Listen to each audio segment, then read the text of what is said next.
I'm going to start the night off, or the evening. Oh my God, I'm sorry. It's not been fine for me this week.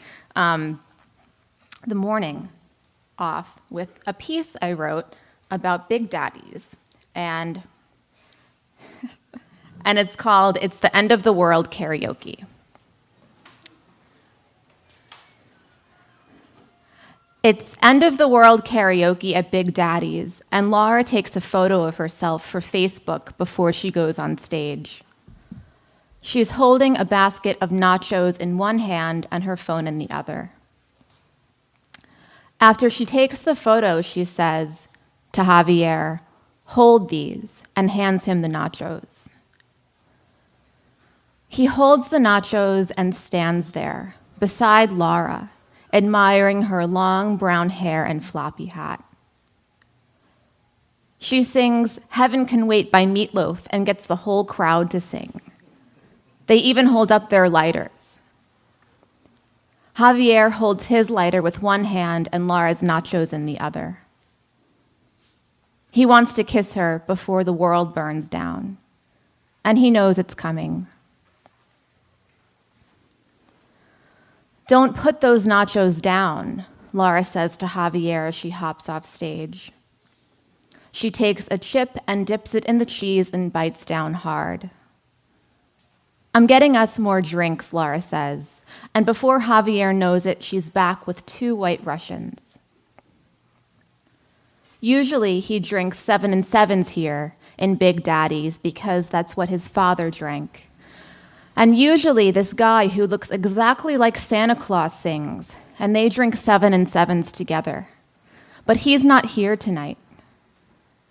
None of the regulars are here tonight. Not Santa Claus or Catwoman or Marianne from that island. Javier misses them for a while, then puts his lighter away and takes a gulp of his drink, which tastes a lot less milky than he expects. When he and Laura sit down at a table, finally, she gives him permission to place the nachos in the table's center so they can both reach. Javier does what she tells him, then says, "You know this is it, right?" Laura says, "Yeah," and scratches her nose. He wants to kiss her. He just met her 10 minutes ago, and he has only kissed one other girl in his life. Her name was Jonah, and she had a small breathing problem, and Dirty Dancing was always playing in her living room. They worked together, doing advertising for Frito-Lay. "This is it," Javier says, "no more of anything." And then the MC calls Javier's name, but Javier didn't submit a slip of paper. He doesn't want to sing. "It's your turn," Laura says. And the moment Javier opens his mouth to say no, she takes his photo with her phone with one hand, has a sip of her white Russian with the other. Javier knows he won't make it through one song without the heat coming in. It's almost here. The world is all smoke outside, and everyone can see it through the windows. And they're all just sitting here in Big Daddy's knowing. The MC calls Javier's name again. He's walking up to the stage now, thinking, why not? "Your turn, Javier," Laura says. She eats a nacho, offers some to the men at the table beside them. She tugs the rim of her floppy hat as she offers. And of course, all of those men take handfuls of nachos, nod as if to say thank you. Javier wishes he could be anyone but himself as he stands on stage, waiting for the music. He doesn't even have a song. He knows this, and of course he doesn't care. They're all watching him, those men, and Laura. She's watching him too. He wonders if she is everything he will ever need.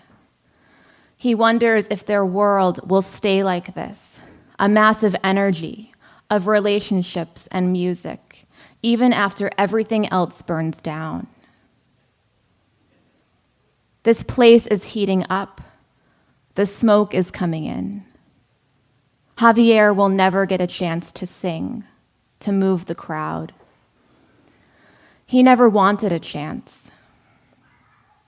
It's when Laura finishes her basket of nachos, the MC loses the next track, deadening all sound, transforming their world into a silent, disappointed, and flimsy thing. And it's when Javier turns around, walks off stage, and steps outside. Their world turns into something else, something certain.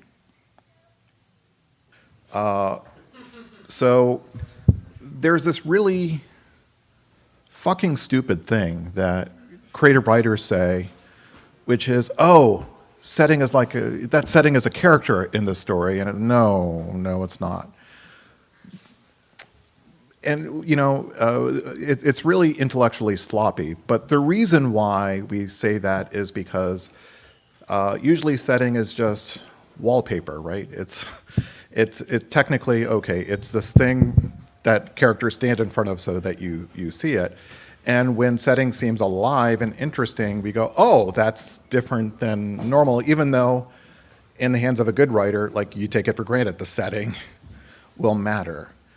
And when I came to Orlando after my NYU experience, which was 3 years of literary fantasy camp, it was absurd. It was stupid how awesome that was. But it was also, I knew, not real. Like, it's not even a real New York writer experience, because you can only have it as a student there.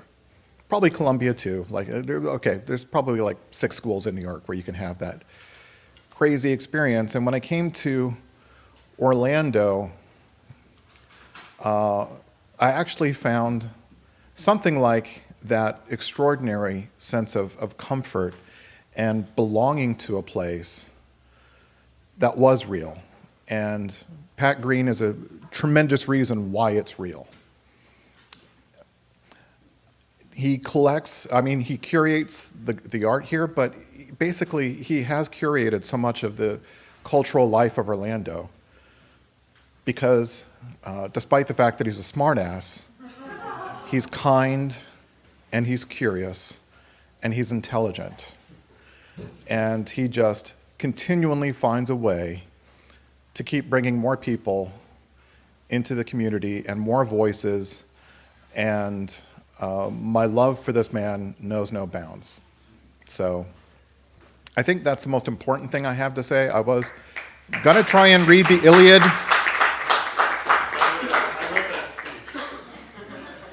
So here is my New Yorker piece. Oh, no, it's the New York. And so this is relatively brief, but it's one of the stranger things I've written. And let's see how blind I am. Okay, no, all right. It's a little better that way. So this is flash fiction in the form of a press release. So, all right, no. Okay, here we go. All right, my apologies, I should be making more eye contact, but this is where we're fucking at. Okay. So, Microsaga is finally green-lighted. George Clooney is slated to portray the Cyclone in the upcoming film, The Coney Island Passion Play. This epic, projected at 5 hours in length, tells the Depression-era story of Reggie, a flea circus harlequin who must choose between his traditional life under the little top and that of a thespian in a roving Shakespearean troupe performing on an Alsatian named Paraclete. While Reggie is playing Feste in Twelfth Night, the pooch is chased out to sea with sublimely tragic results. Czech auteur John Svamaker declined to helm the $300 million production, and newcomer Jenny Bluespire, who blue ribboned at the GNDC Film Festival, will assume directorial responsibilities in her first feature. after avid speculation that first Michael Nyman and then Klaus Badelt would provide the music, Henryk Gorecki has officially signed on to compose the score. Principal photography begins first thing Tuesday morning. Thanks.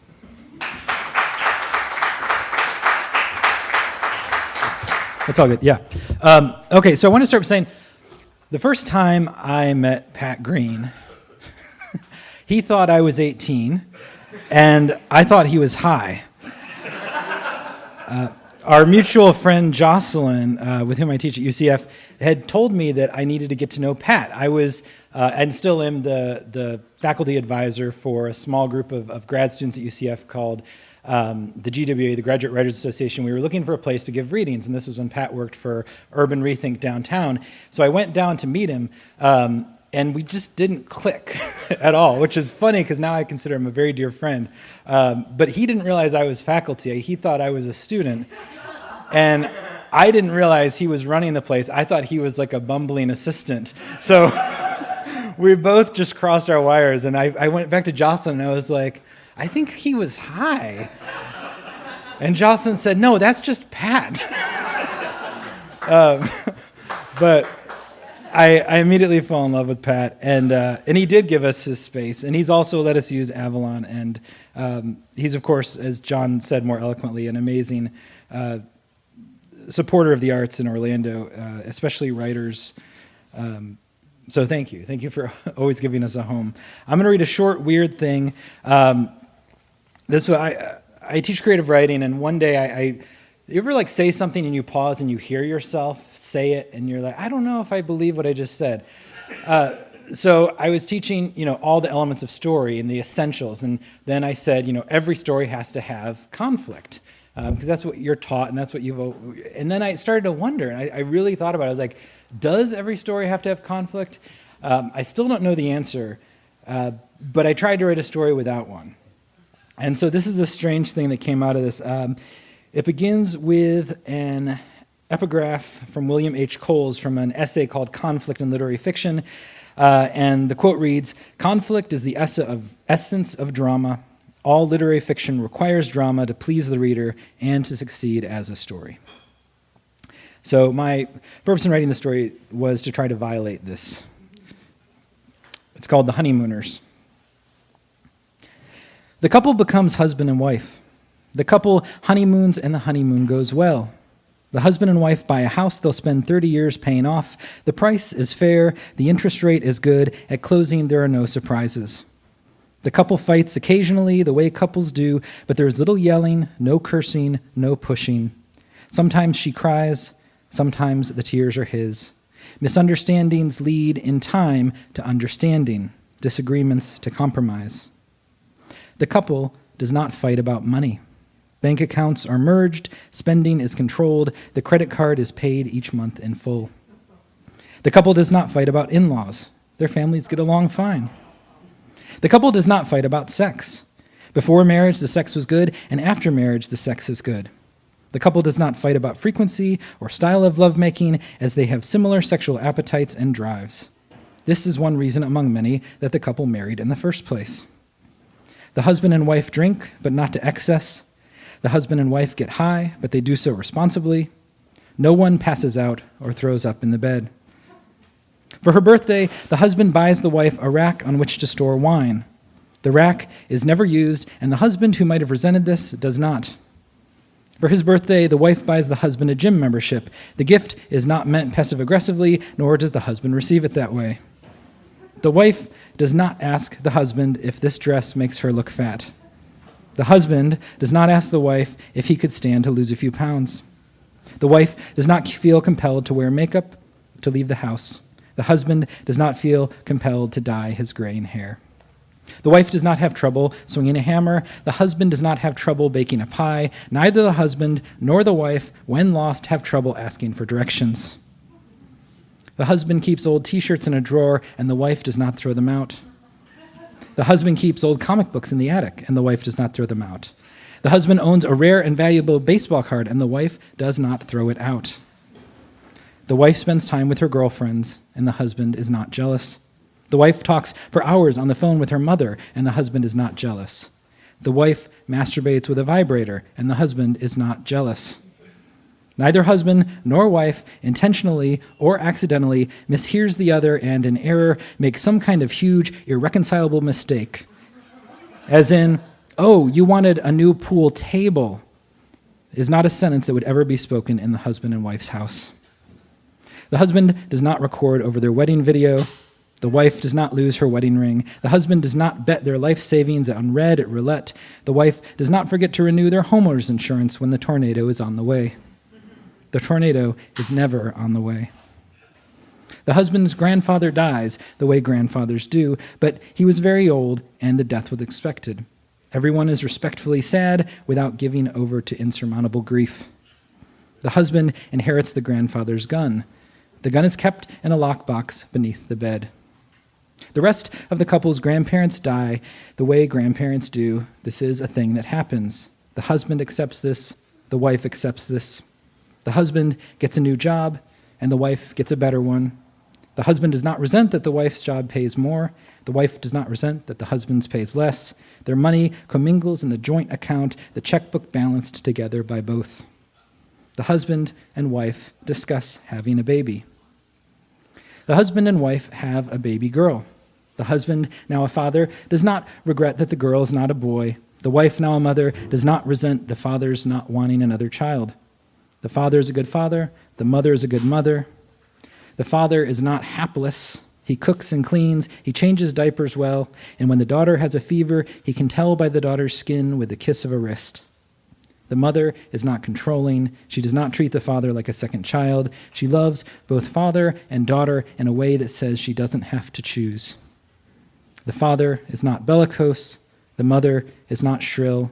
The father is not irresponsible. The mother is not overprotective. The father does not withhold affection. The mother does not smother. The daughter is neither suffocated by Disney movies and trans fats, nor are said movies and fats withheld entirely. The daughter plays an instrument, and she plays sports. Sometimes the daughter wears a tutu. Sometimes she wears a Teenage Mutant Ninja Turtle mask. Sometimes the daughter lies awake in the night, dreaming of the universe, of her infinitesimal smallness in it, and of the bigness of its mysteries. The daughter grows up happy and well-adjusted and loved. The daughter dates boys. The daughter dates girls. The mother and father are happy with whomever the daughter chooses to love so long as she's careful and responsible. The father does not see the daughter as his property to protect. The mother does not see the daughter as an extension of herself. The daughter goes to college, and the mother and father cry, but more than they are sad, they are proud. They adjust well to their newly empty nest. The mother and father do not buy a dog to replace their child. The mother and father take turns getting thin and fat and thin again. The father does not resent the mother's widening thighs. The mother does not resent the flap that hangs over the father's belt. The mother and father notice other people, but they do not act on their attractions, nor are they particularly tempted to. No one has an affair. The father does not have a midlife crisis. The mother does not have a miscarriage. The mother and father do not get into a car accident, do not get cancer. The mother's best friend gets cancer. The friend dies, and uncharacteristically, the mother gets a tattoo. The father's parents die, and uncharacteristically, the father donates an exorbitant sum to charities in their honor. The mother's parents die, and the mother and father cry, they remember, they live, they move on. The daughter announces that she is no longer a daughter, but a son, and the mother and father are supportive. The son marries and divorces, and the mother and father are supportive. The son adopts a son of his own, and the mother and father, now grandparents, are supportive. Because conflict is real, but some conflicts are only conflicts if you ask them to be. In time, the adopted son has a daughter of his own, and the grandparents become great-grandparents. In time, the great-grandmother dies, followed, not long after, by the great-grandfather. In his will, the great-grandfather leaves the grandson his gun. One morning, the great-grandfather finds the gun. One morning, the great-granddaughter finds the gun. She plays with the gun. The gun does not go off. Thank you. I guess maybe, what do I want to say about Pat? It's, everybody's like saying, I remember when I met Pat. I don't remember meeting Pat. Pat has just sort of been always there, He just sort of materialized. And I remember a time before Pat and a time after Pat, but I don't remember, when did we start hanging out? When did we meet? That kind of thing. But, I was in this band called Obliterati, which are actually coincidentally performing today.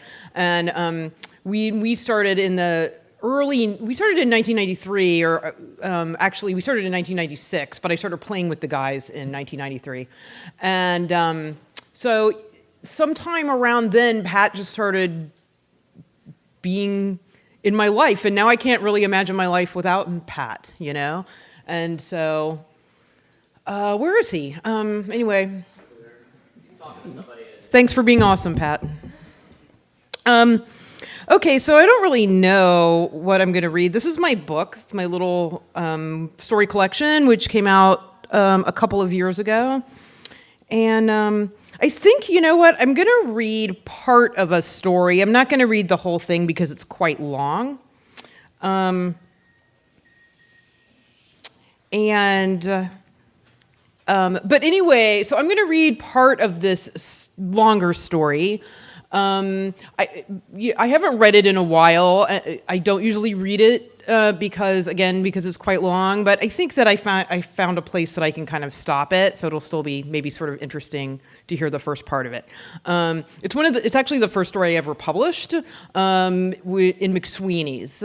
So I'm going to read the first few pages of Last Words. It was not I who killed the last remaining slaty-crowned bulbul, says the hyacinth macaw, though I was there when it happened. I flew far away from the place of my birth, across and through and under skies, and over and under moons.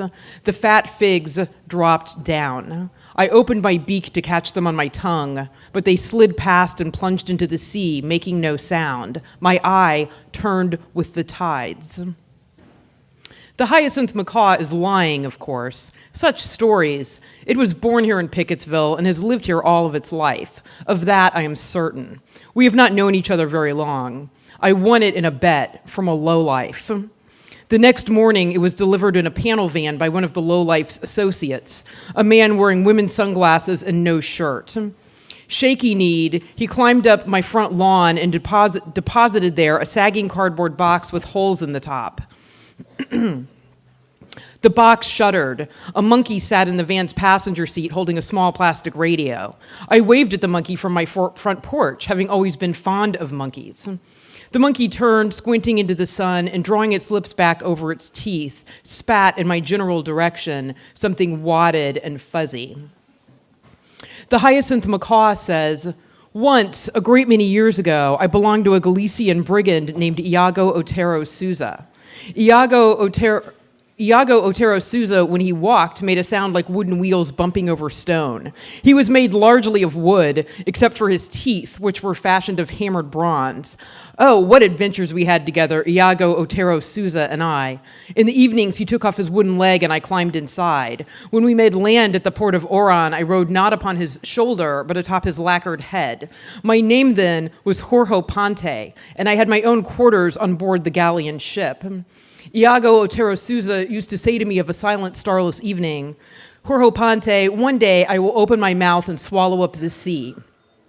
The world will fall to its knees. All will tremble before me. Kings and emperors, sultans and tsars will ply me with all the jewels and riches of the world, with twilight maidens and tender boys. With these things they will try to make me give back the sea. But mermaids will live in my belly, Jorge Ponte, and sea dragons in my generous loins. I will be the greatest pirate who has ever lived, the pirate who stole the sea.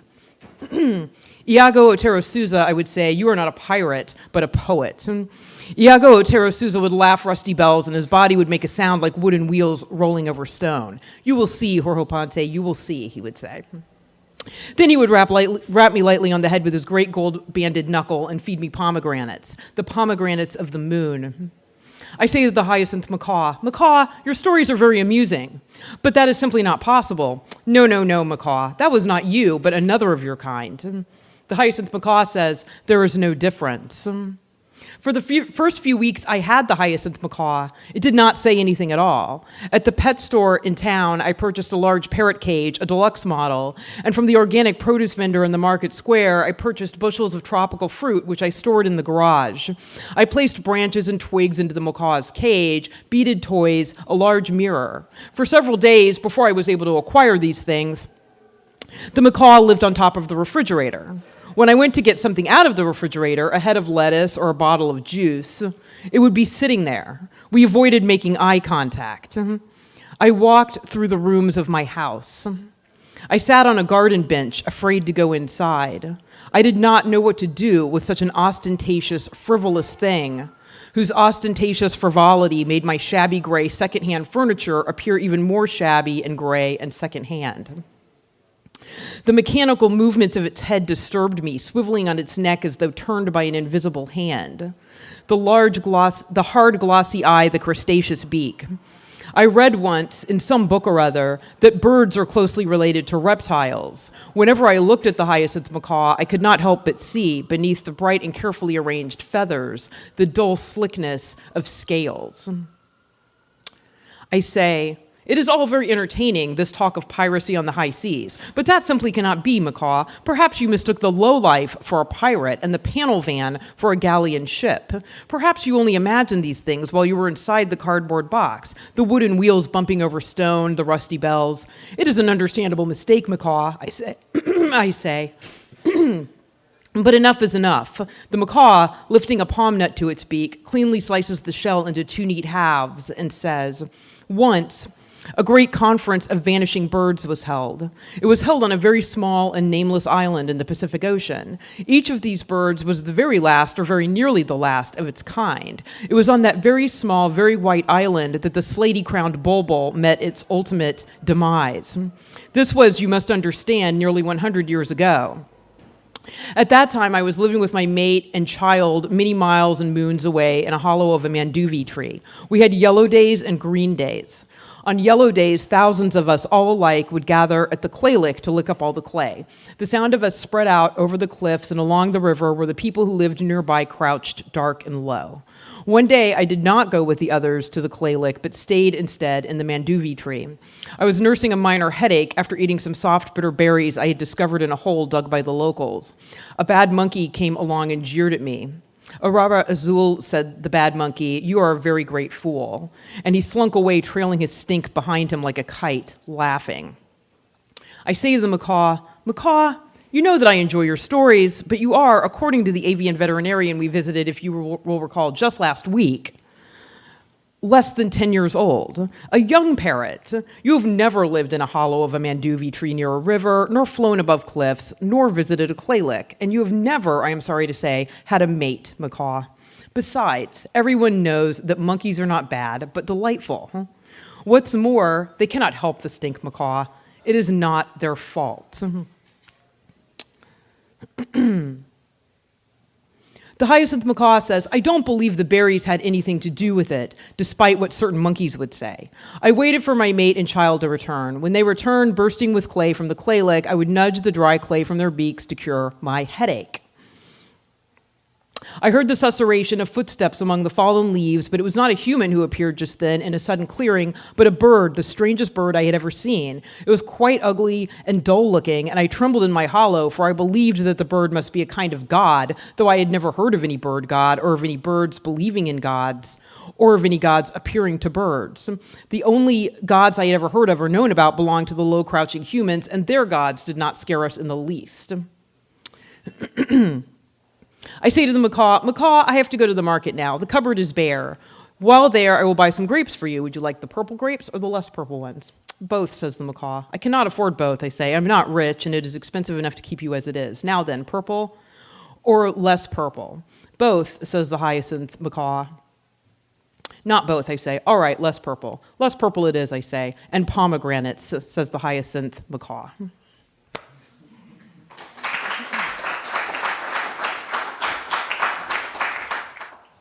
Hey, I'm going to move the art. We're going to move the art in the so to clear the other room, the gallery. And Obliterati is playing soon after they set up. And Rat Bastard, I think you might be outside. And the Laundry Room Squelchers are playing afterwards. And it might be Rat Bastard because I think it's at least Rat Bastard and whoever else plays with them. And I've seen like 15 people, I think. And at 5 o'clock, we do the 60 or so guitar orchestra. But stick around, get something to drink, eat, and buy T-shirts or the print that Matt made in there that's really amazing.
interesting ending, huh?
building. What spelling of Greene?